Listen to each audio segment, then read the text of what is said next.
Thomas Green here with Ethical Marketing Service. On the podcast today, we have Tony Loyd. Tony, welcome.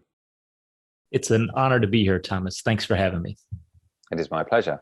Would you like to take a moment and tell the audience a little bit about yourself and what you do? Sure. Well, I'm a former Fortune 500 executive, but I left that around 2014. And since then, I am an author, best-selling author, TEDx speaker, a podcaster. And then today, my primary business is a business coach for people who want to do social good through their business. Okay. Well, there's quite a bit to talk about from that introduction. That's because I don't know what I want to be when I grow up. I've heard the phrase that the most interesting people don't. There you go. So I have wanted to touch upon one thing, which is the TEDx event. Okay. For people who are interested in doing one themselves, what could you share about that process? Yeah, there are a few things. So one, I would, on the TED website, they have a list of TEDx events, and you can search by geography and you can search in a few other ways, I think. But they make it easy for you to look ahead, and I would not wait until the last second. I would look out, 6 months or so and find events that are on the schedule. And then I would start looking at what are they looking for, right? What's the theme?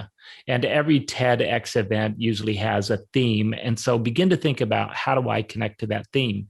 And then begin to put together your pitch. And I actually did 2 TEDx events. The first one I did at Duke University in North Carolina.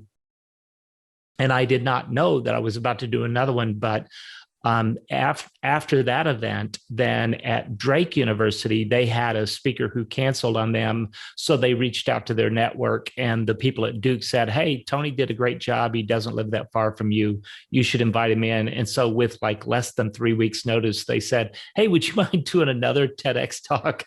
And so completely different subject and not as much time to prepare. But, we did it. And I jumped at an opportunity. A friend of mine, Sally Coring-Zimney, coaches speakers. And so with that 3-week window, I reached out to a coach and I got her to help me to get this thing up on its feet and to really work through the TEDx talk and then deliver it. So how long was it between when you booked and then when you delivered the first one? Yeah. So the between the booked and the first one, I think was probably about 3 months. That's when they first started saying yes, I think, about that time period. And the people at Duke University were fantastic. They were all students. And so they said yes to the pitch that I sent them, but then we workshopped the PowerPoints and the conversation, and they gave me some good coaching, right? So I'm like 150 years old, and I don't remember what it's like to be in college anymore. And so they gave me some good insights as to what their audience was looking for, and we shifted this thing around. And it changed up until like 48 hours before the presentation happened. So a lot of iterations. I can imagine that being a little intimidating for some people, having your plan changed 48 hours before you have to give it. Yeah.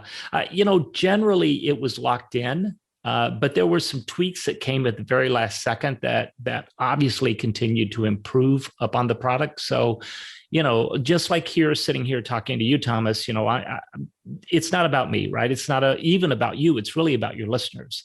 And the same thing when you're doing a TEDx talk, it's not about you. If you make it about you, you're going to be a nervous wreck and you're going to be worried, oh, what if I mess up this word? Or, what if I get this slide wrong? Or what if something happens up here and I look like a fool? And that's me focused, right? And it's simply by focusing on your audience and what it is that they need and how you can be of service, that it makes it a lot easier then, because it's not about you.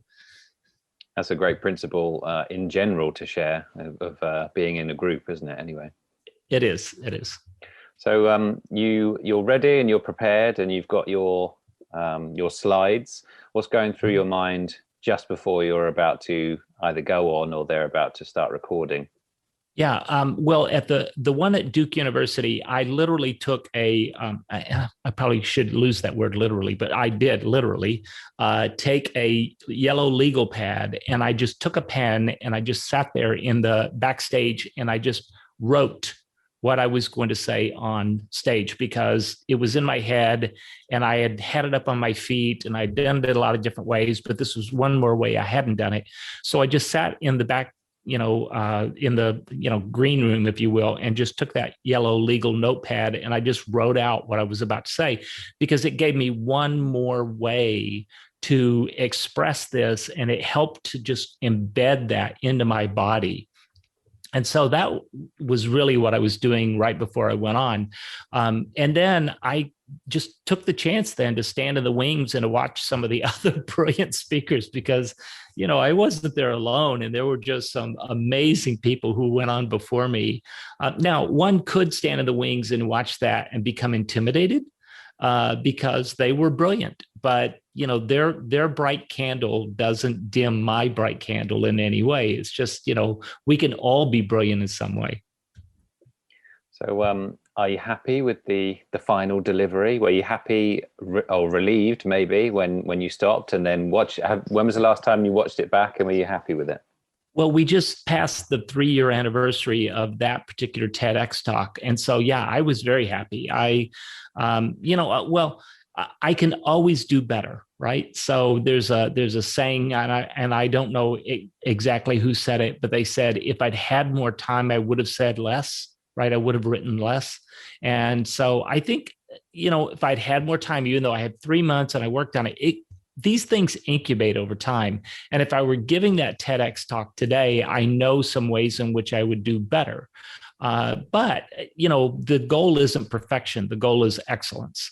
And so was it excellent? I think it was. It was my best excellence in the moment, the best that I could deliver. So, yeah, I think looking back on it, I'm still very happy about it. People still contact me about it. I just did an event for a very large organization, and the way that they found me as a guest speaker was they saw that TEDx talk on the TED website, and it was kind of the same subject line, if you will. It's about the purpose of work, or working on purpose. And so they saw that, and they invited me to do an event for them. So this continues to pay dividends over a long period of time.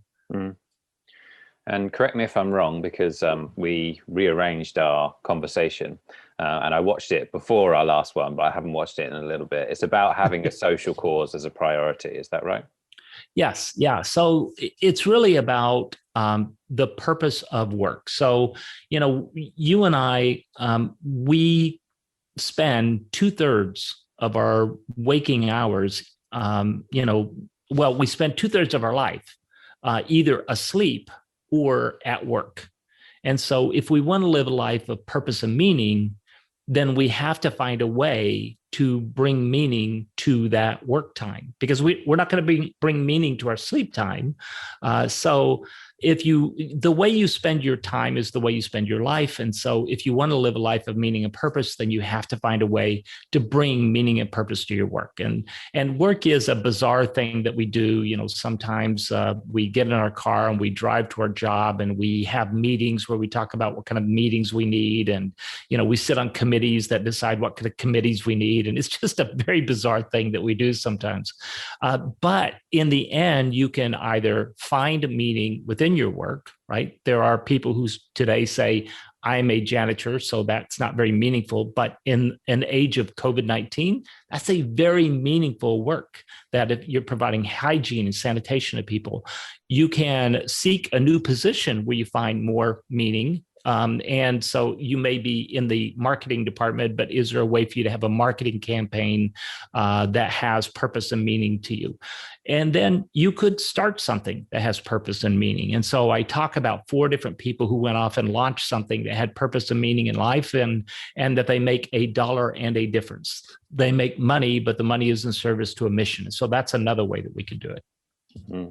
And I believe, correct me if I'm wrong, but I believe in one of the 2 TED Talks, you talked about your ethics, or perhaps your moral compass, not being in line with your Fortune 500 job or your company. Is that correct?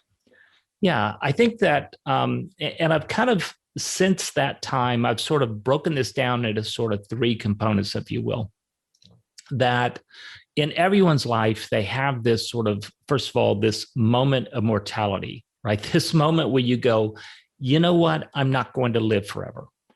And, I spoke with someone recently and they said the moment that they really woke up to their life was the moment they fell asleep at the wheel. They fell asleep at the wheel and they crossed a couple of lanes of traffic and woke up in a ditch on the other side of the highway. And they said, how did that happen? And what if I would have collided with someone? And what if? And so now it's almost like a bucket list moment. It's like this moment where you go, whatever I'm here to do, I'd better go do it. And so we all have that kind of moment of mortality. Mine was when I was 14 years old at a near drowning accident. And I was unconscious and lying in the bottom of a lake. And the cold mud on the back of my head woke me up. And I realized that I was lying in the bottom of this lake and that I was about to die under about 15 feet of water. And so I managed to swim to the surface and swim away. I'm telling the story very quickly here. But that was a moment for me where I knew that I needed to live a life of purpose and meaning. It just like, I'm only here for a limited amount of time. I have an expiration date, so I'd better get busy. And so for you, whether it's, the doctor calls and says, hey, we spotted something on an x-ray, or, you're someone near to you has passed away, or, like the person who crossed the lanes on the highway when falling asleep. We all have that moment when we wake up and we say, we better get busy. And then the second is kind of what you're referring to. It's like your moment of obligation, this moment when you see something and you say, that's just wrong. And I have to go do something about that. Like I own that. And for, I have a podcast and I've interviewed over 300 people. And it's kind of a common thread that I hear that the people that I interview, they'll say, I didn't know anything about the opportunity gap between people in education, between people of different races or different, postal codes or whatever. And I studied it in college and suddenly realized that was me. I had lived that experience and now I have to go do something about that. Or, the woman who stood in the classroom and saw a hungry child sitting there and realized that she had to do something to feed that child and to feed more children. And so we all have that kind of moment of obligation in our life. For me, my moment of obligation was I was working my Fortune 500 executive role. I was asked to go lobby our government on behalf of the company. And the thing that they asked me to go talk to the government about was 180 degrees opposite of my moral compass. And so I had a choice to make in that moment. And it was just one more sign. I had seen how shareholders, the people who own the stock in a company, always win over every other stakeholder, whether it's the earth on which we depend or our communities in which we work or our employees or our customers or whatever. It's like shareholders always win. And so I had these two nagging questions that wouldn't leave me alone. One is, do we really have to give preference to shareholders over every other stakeholder? And then secondly, is that really a sustainable business model? And isn't there a better way? So that's really kind of the questions that drove me out of my corporate career. And then the last sort of moments that matter the most in your life is your moment of action. Like, okay, you can be confronted with something like that, but then are you going to take action? Are you going to do something about it? And so those three things, your moment of mortality, your moment of obligation, and your moment of action, those are the three moments in your life that matter the most. And what you do with those moments, that answers all the other questions in your life. It's profound. The thing which it made me think was presumably since you're not there anymore, someone else is now in that role, right? Yeah, probably. Probably. I find that it's sort of like recently we had here in the United States, we had someone who went into a part of Orlando and shot several women, and several of them were Asian Americans. And since the coronavirus started, the so prejudice against Asian Americans has always been there, but because of the rhetoric of the China virus and all this other stuff, it has amped up hatred and anger and prejudice towards Asian Americans, and probably Asians around the world. So if I go onto Twitter and I add a little hashtag and I say something about that, does that really make a difference, right? And am I just one voice in a sea of millions? And is that enough? And so I think about Elie Wiesel, I think it is. He was a Holocaust survivor. He said, "We must take sides because neutrality only helps the oppressor, never the victim." And so I had to take a stand. Now, the moment that I walked out the door, did they replace me with somebody else? And did they say to another person in the company, "Hey, can you go lobby on our behalf on this thing?" And somebody went and did it? Yes. But I think what's happening is you look at Greta Thunberg, or you look at other people who are they're just one voice in the wilderness, but no single snowflake causes an avalanche. And yet when we're all together and we're all pushing in the same direction, then we can make a difference. And so it's not about, will I change the world per se, because sometimes we do change the world in our small little ways, but it's really, am I one more voice who's leaning in the right direction? And if we all sort of push in that direction, can we change the world? Yeah. I totally agree with you 100%. What I just meant was it's slightly concerning that then there is someone else out there doing it. It's interesting too that, so for example, there's a movement called the B Corp, the benefit corporations.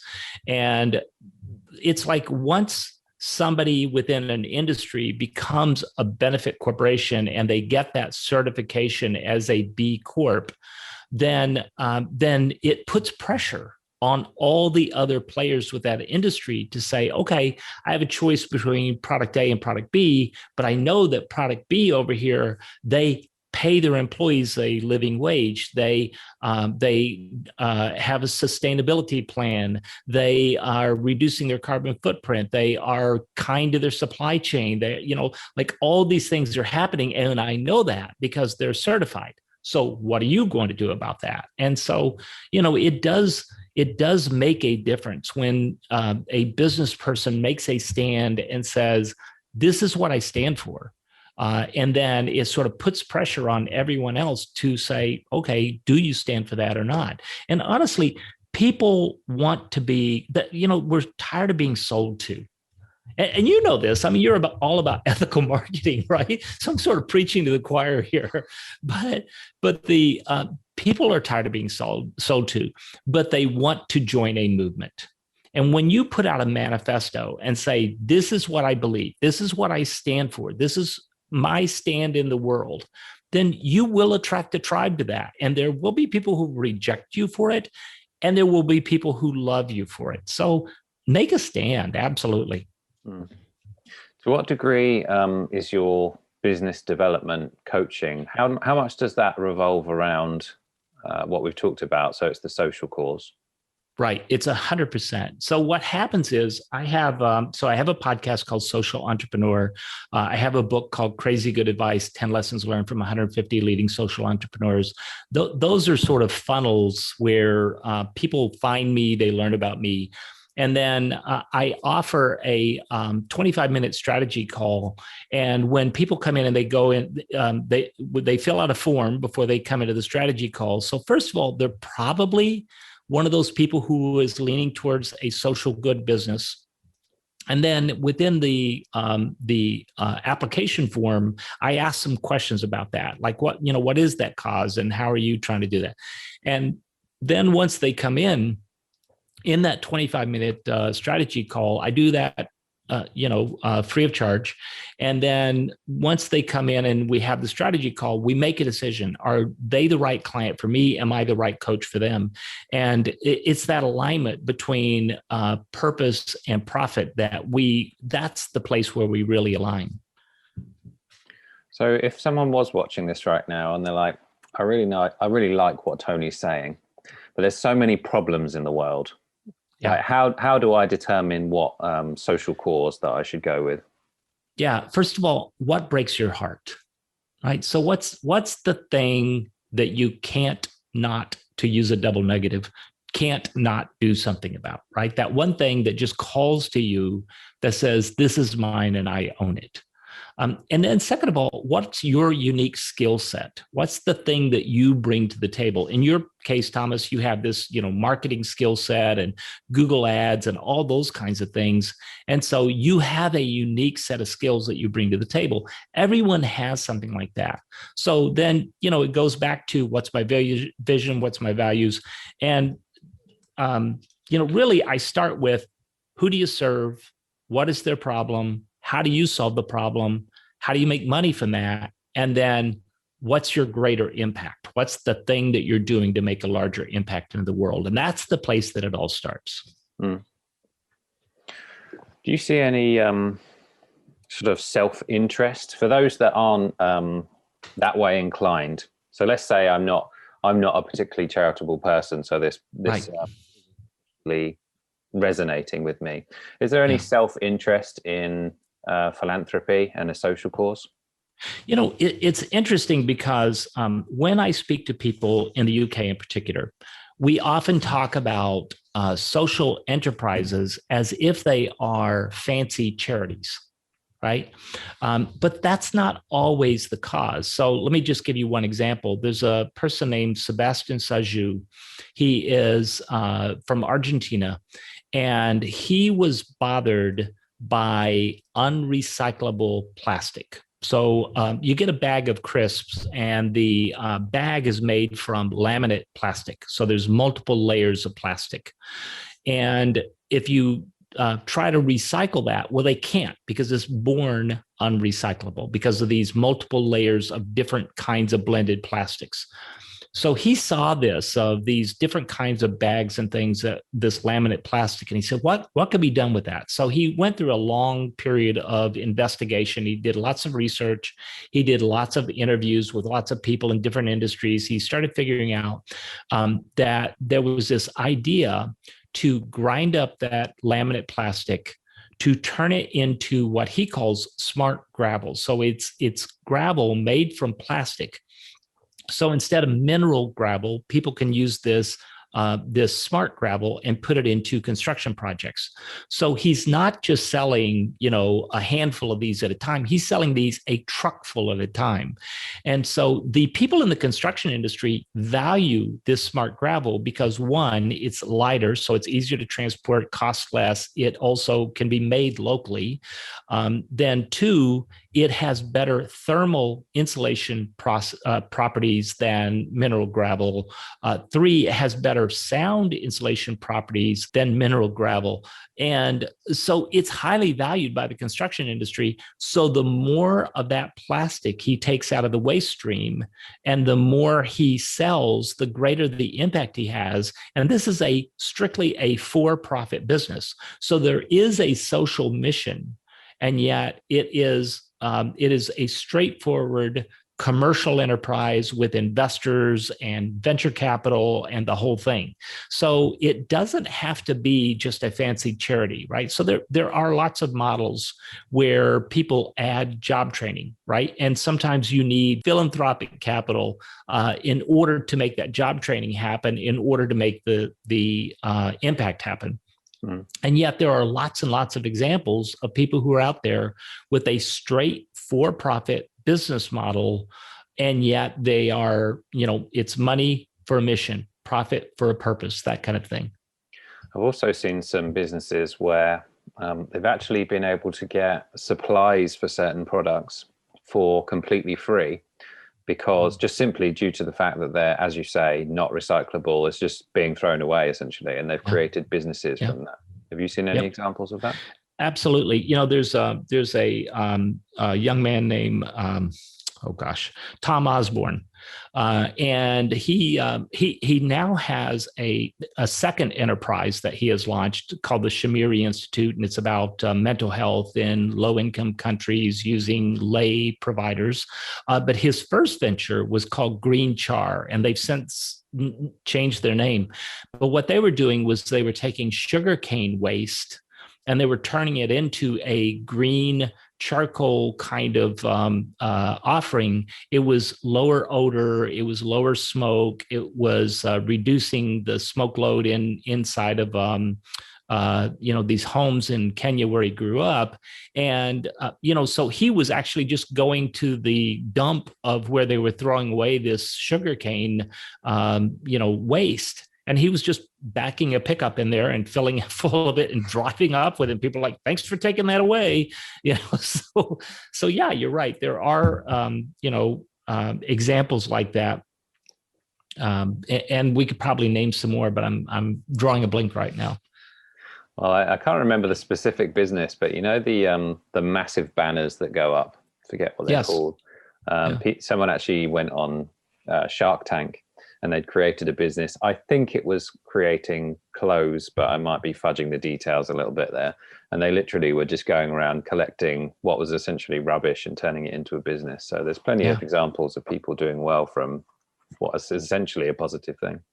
Yes, absolutely. There's someone in Hamilton Perkins. That's the name of them. Hamilton Perkins was taking billboard vinyl. So they put up a billboard and they were putting it up, with this vinyl material. And he was taking that out of the waste stream and he was making bags.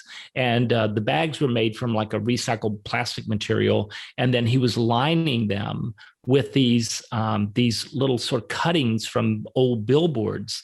And he's been selling those for several years now and doing very well. So about your the other topic that you cover, personal growth. Yeah. If you were to summarize what you do on a personal growth call, what would you say? So let me just kind of give a framing here, a couple of framings. So one is this, that we are here, right, to connect with others and then to contribute to the world. And we know that we're here to connect with others because we have these big neocortex. And the reason we have these big neocortex is to solve the social problem, because interacting with people in society is very complex. So we know we were built to connect. We know that we're here to contribute to the world. We're all here to make a ding in the corner of the universe. But before we can connect and before we can contribute, we have to practice self-care. And so a few years ago, I went through a really down cycle where I became anxious and depressed and really burnt out. And, Thomas, I think you'll understand this. Sometimes if your business has a high mission, you make an assumption that will sustain you through every, sleepless night. And, you could just abuse your body because you're doing this big thing. But it's not true. Eventually, you have to practice self-care. So I call that thriving. So it's thrive, then connect, then contribute.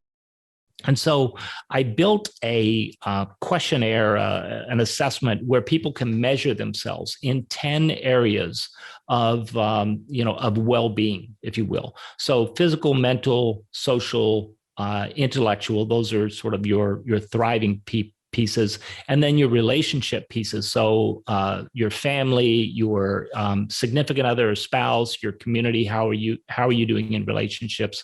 And then finally on contribution. So how am I contributing to the world financially? Am I taking care of myself, my family, and a little bit to give away and more for my inheritance?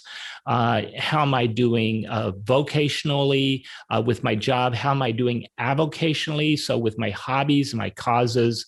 And so these are, like 10 different areas that people can self-assess. And then you can see, let's say on a scale of 1 to 10, how am I doing? And then how would I like to be doing?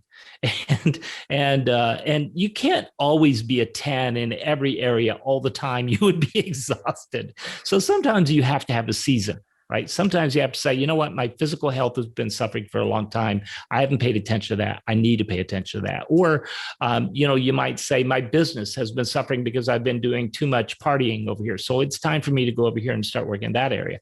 So by measuring yourself on a scale of 1 to 10 and saying, how am I doing? And then setting a goal for 2 or 3 of those key areas, and then making a plan, that's a way to make progress. But the other thing you have to do, it's not enough to just simply, to have a plan for those areas.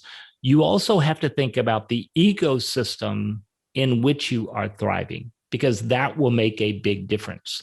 So, what's your physical environment like, right? That's important. What's your ideas environment like? That's important, because what are you reading? What are you paying attention to? Do you get up in the morning, or do you doom scroll your way through Twitter? Or do you read things that are positive and uplifting and feeding yourself and helping you to grow mentally, spiritually, physically, emotionally, et cetera? And then really it's like, what are you surrounding yourself with? And so I have an idea called 7 Elements of a Thriving Community, and we could talk about that if you want. I don't want to go too far down the path here, but just simply thinking about, well, what is your ecosystem? What are you surrounded with? And then how do you make progress within that ecosystem?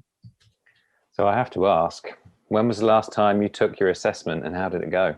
Yeah, I took it in January. So I take it twice a year, just as a check-in. So I take it in January and July. And so I took it in January, and I could see some areas that I need to make improvements. I mean, honestly, in the pandemic, I let my weight slip up a little bit. And I was very happy to see an article that said on average, people gained 2 pounds per month in the during the pandemic. I was happy to see it because I knew I wasn't the only one, right? But yeah, I recognized that there were some areas where I had let myself slip a little bit. It was just time to pay some attention to that and to bring my my intention. It's not enough to just simply say, this is important to me. We have to put it on our calendar, right? We can't just say, this is important. I'm committed to it. I'm going to do this thing. We all in January, we're all going, oh, I'm going to go to the gym every day. No, you're not going to go to the gym every day. You're going to have to figure out what's your 1-year plan, what's your 90-day action plan, what's your 30-day action plan. But then what are those daily habits that are going to help you to make progress? And then, you may have to close some skill gaps too. That's the other thing that happens is you want to accomplish something, but it could be that you don't have the skills, right? And so you have to find a way to close that skill gap. And sometimes that's you close the skill gap. Sometimes you find ways to outsource things for your skill gap. And sometimes you find partners who can help you with that skill gap. So, it's not enough to just simply say, what's my vision, right? Who do I serve? What's their problem, et cetera. Then you have to say, what's on my calendar? Then you have to say, what skills do I need? And then make sure you're creating an optimized environment, and then work on mindset, right? Because in the end, it really comes down to, what's happening inside that really helps make an impact to what's happening outside. So what are you prioritizing at the moment based on your assessment?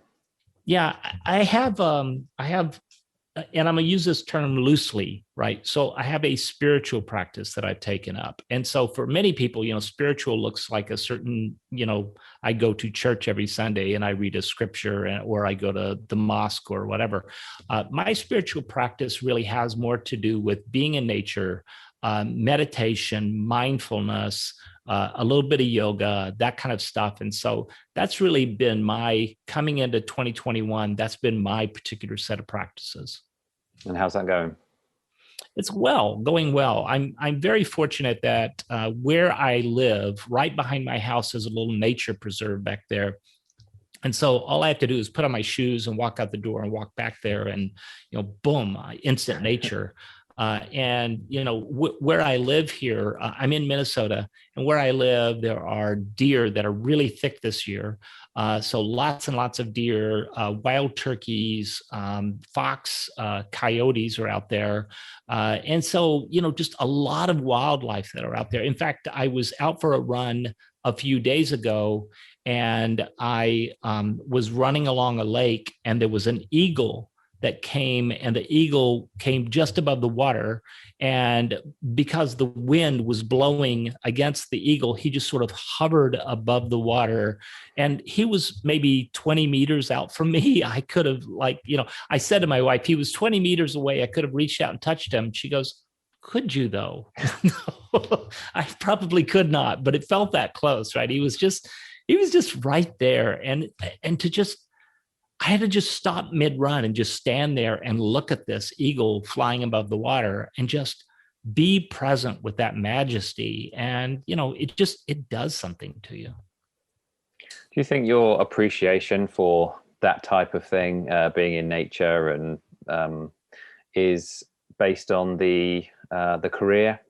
I'm reading into things, but I'm presuming that your career maybe lacked some variety, was hard on you, and it kind of made you appreciate other things more. Yeah, I think that, whether it was the career or it wasn't, I think that gratitude is a key and tricky mindset, right? That once you make up your mind that you are grateful, then whatever it is that you have suddenly becomes enough.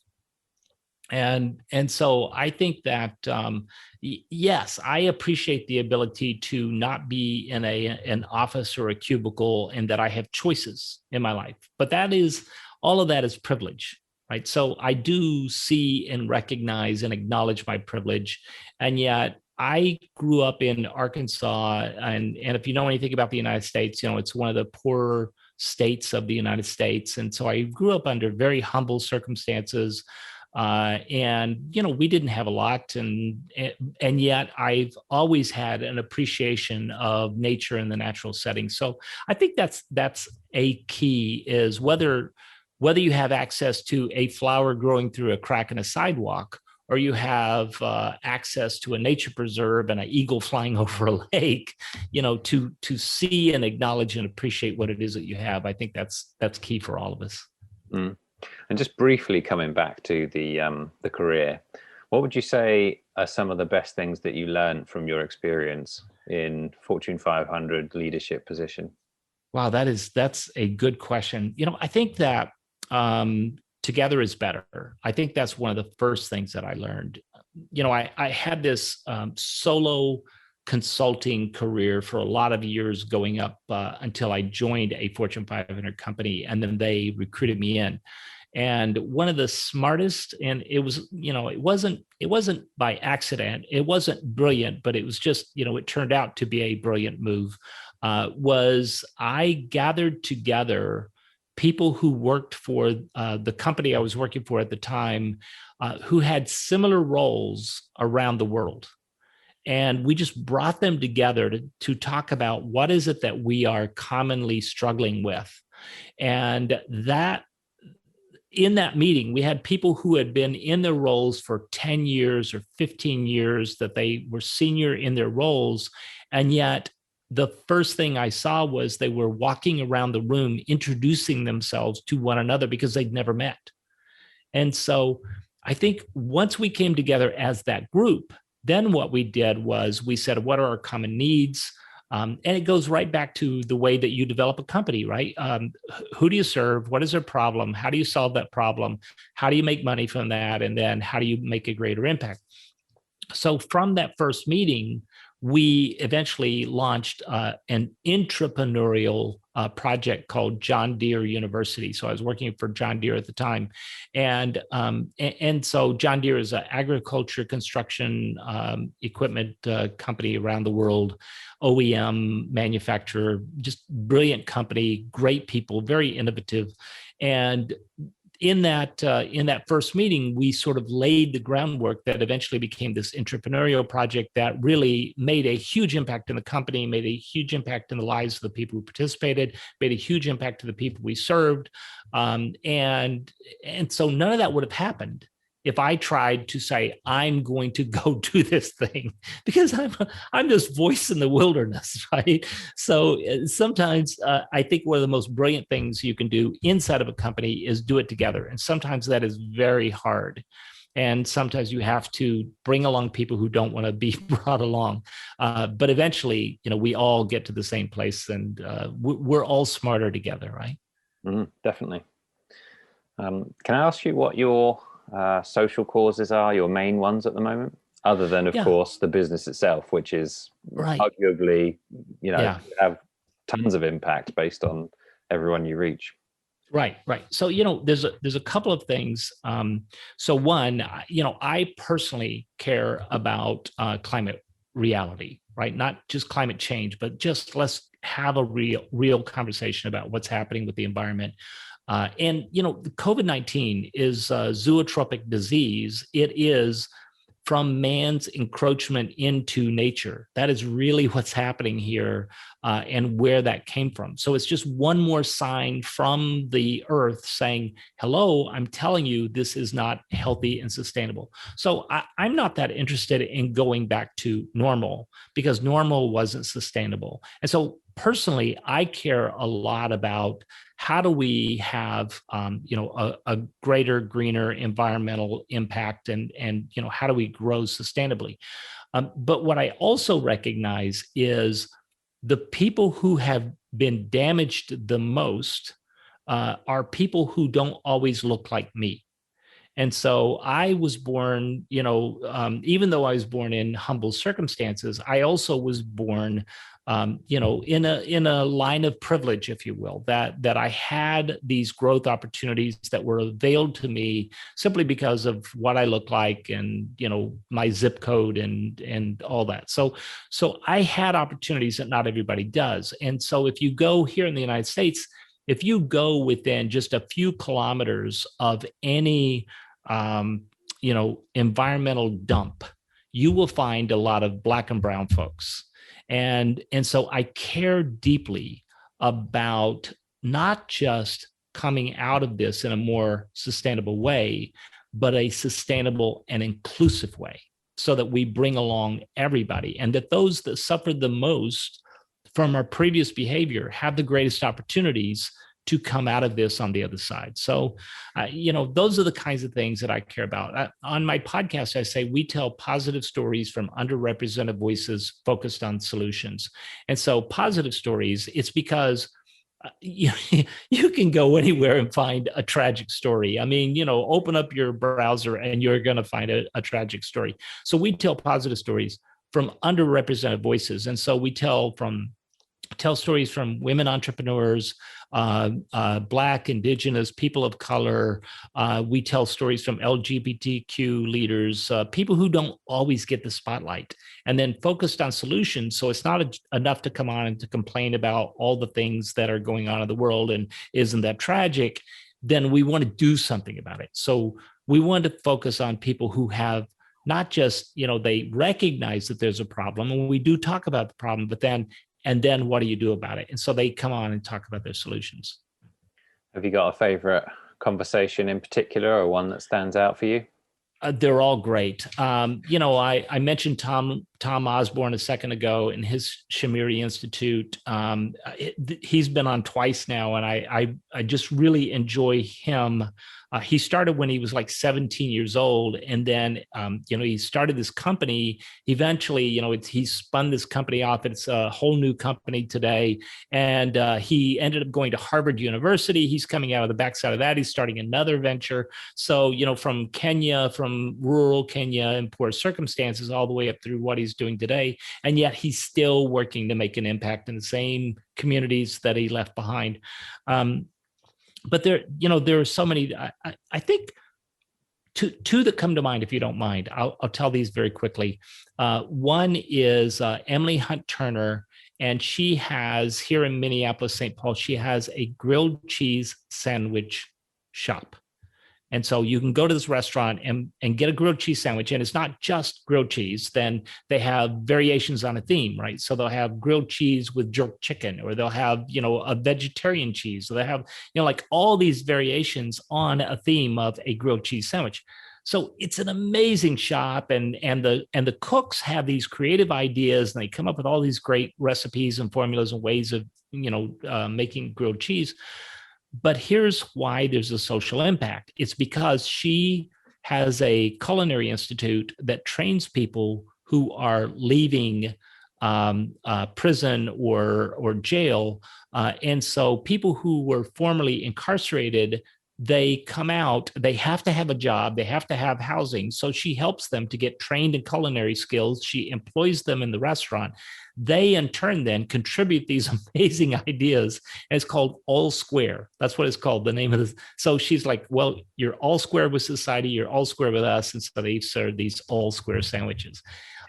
The other one is a woman named Susan Elwer, and she was a preschool teacher who saw a hungry kid. And she recognized that she wanted to feed this child. And then she recognized that she needed to do more. So she started a inspirational T-shirt company, and it's called Spoonful Apparel, because they take half their profit and they give it to feed hungry children.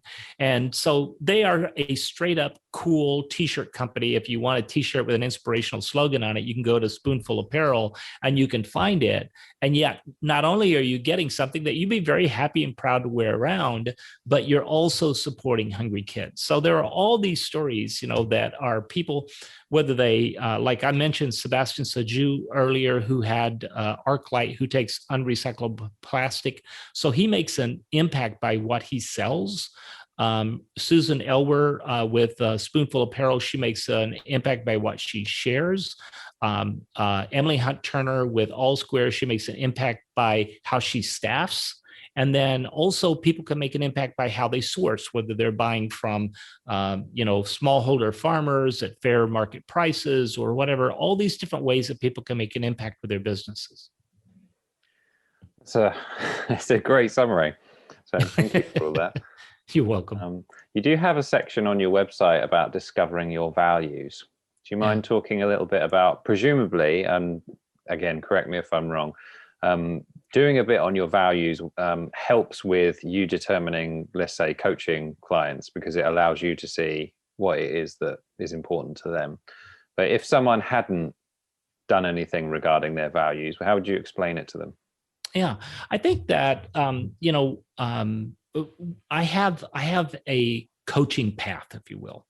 And so the coaching path, it has 4 basic areas. It has leadership, it has marketing, it has product, and it has finance. And so if you're going to grow a business that does social good, you have to do something about leadership. You have to do something about, understanding the market and how you fit in the market, and then your product, and then finding that product market fit. And then it all has to make financial sense.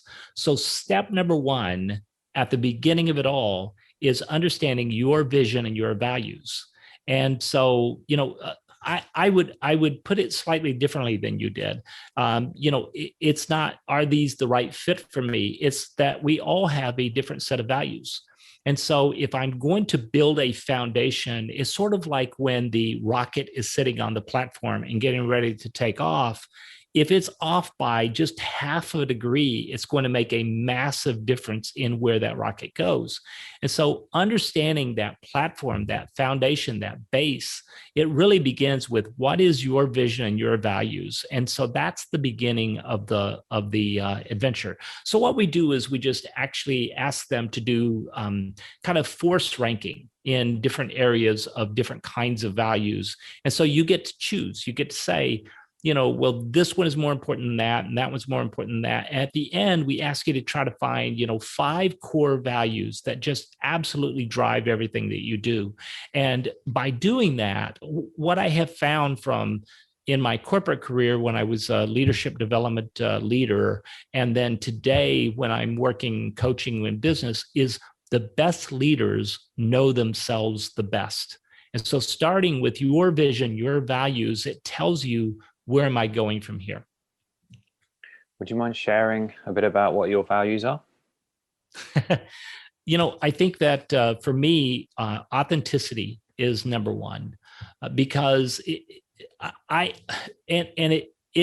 irritates me. That is my number 1.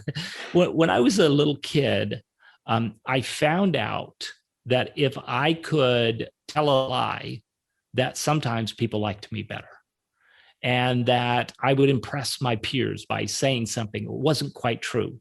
And I thought I was quite clever. And I didn't know that many people knew I was lying. But, as a little kid, you're trying on different personas and you're trying different things.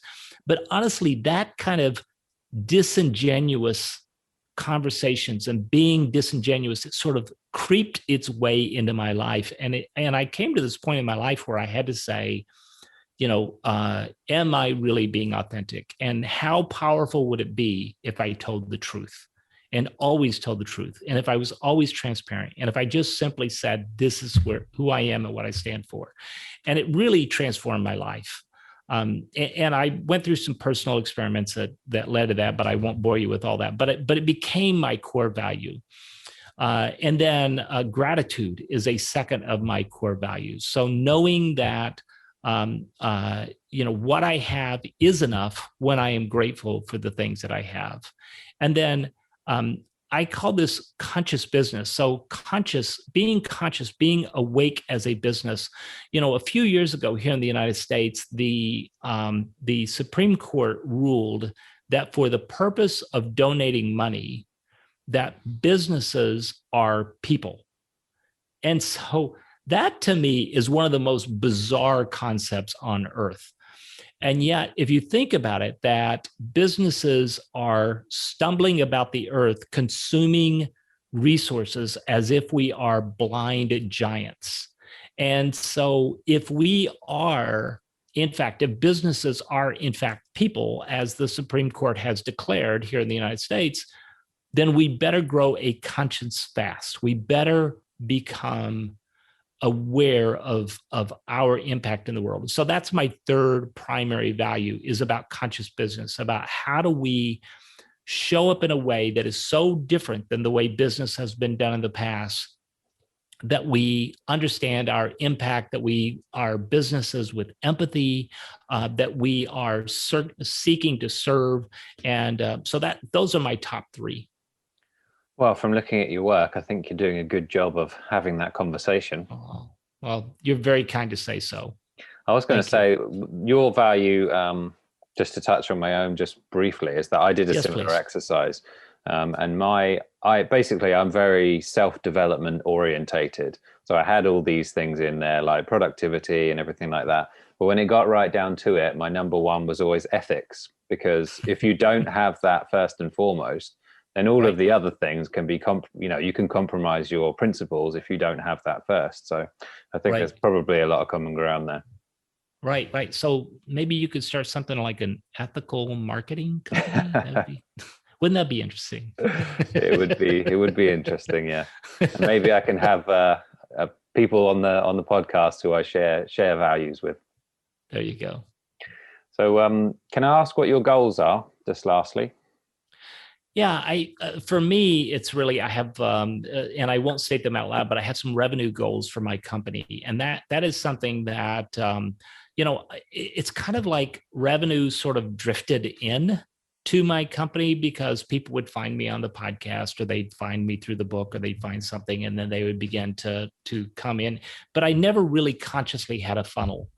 And so going into 2021, I said, look, I've been playing in this business, and it's been sustaining itself. It's sort of been snaking along, some people call them zombie companies, right? So we have enough revenue to keep the company alive to sort of go along, But this year in 2021, I just made a decision. Look, I have shied away from trying to make a lot of money with what it is that I do. And the reason that I've shied away from that is because it wasn't my motivation. It wasn't the primary thing that drove me. I just thought if I made enough money, then I could keep doing what I'm doing, and that's okay. But what I realized was the more I make, the more I can serve. And so, and the more I can, I can also give more. And so in 2021, I just made up my mind, okay, it's time to stop being silly about this, that it is time to start generating more revenue. And so for 2021, I've been focusing on some numbers that, I won't talk about.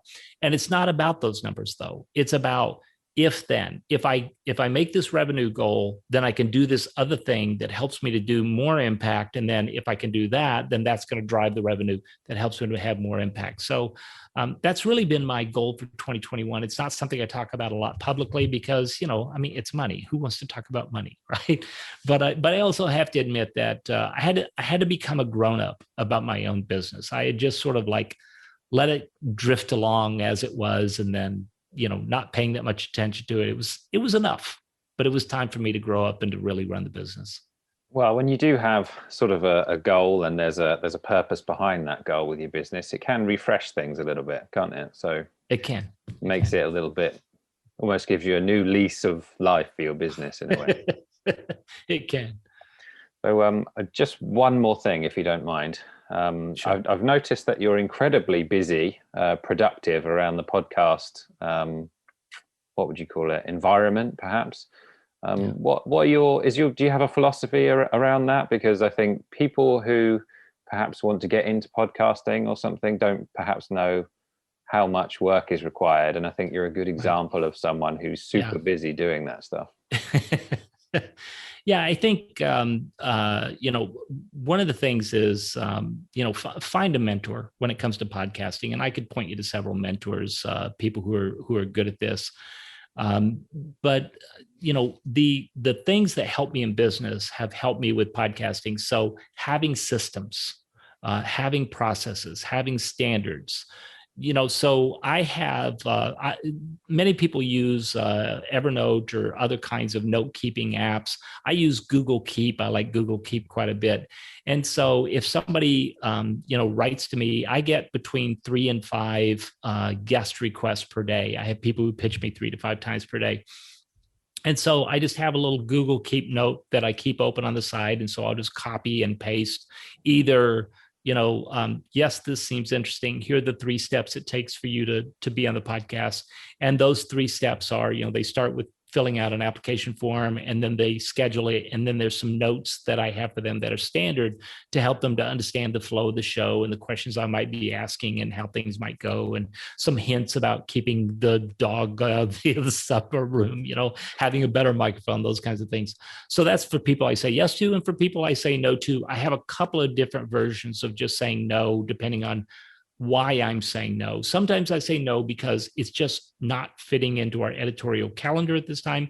And sometimes I'm saying no because it's absolutely not a good fit for us. I have no idea why they thought that this would be a good one for us. So what I'll do is I'll say, hey, this isn't a fit for us. Here is a link to a description of our perfect guest if you're interested in, who we are looking for. Because what will happen is sometimes somebody will, like, let's say a publicist will pitch us someone, and then they'll say, oh, I see now. Okay, that person wasn't a good fit, but let me tell you who is. And I have this other person, and she's going to be brilliant on your show, and here's why. And then we get a really great guest. So, having systems, having templates.